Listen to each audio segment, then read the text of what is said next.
Okay, this is a video about cybernetics. It's just my very first video about cybernetics, and I wanted to make it something simple um, that goes back to the roots, the historic roots of cybernetics in a very simple way, so that anyone looking at this can quickly understand when we say that impressive sounding word, what do we mean?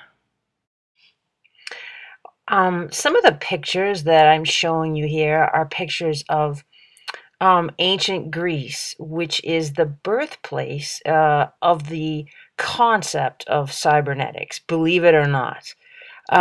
In that time, it was the philosopher Plato that first used the term cybernetics in his dialogues. Now, we have to remember that he was a disciple of Socrates, a man who was arrested by the government for supposedly corrupting the morals of the people.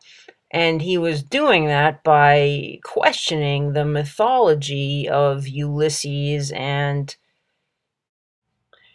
presumably because Ulysses was a hero to the Greeks, and they, of course, had won all of their um, social dominance at that time by wars, and they were a seagoing nation, and of course they would idolize um, a hero that was adept at seafaring and strong physically.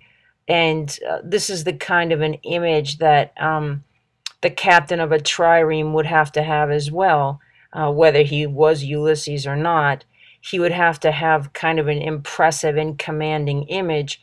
But this was associated with all kinds of legends, which were, kind of ensconced in the culture about the gods and these things that people had to kind of accept.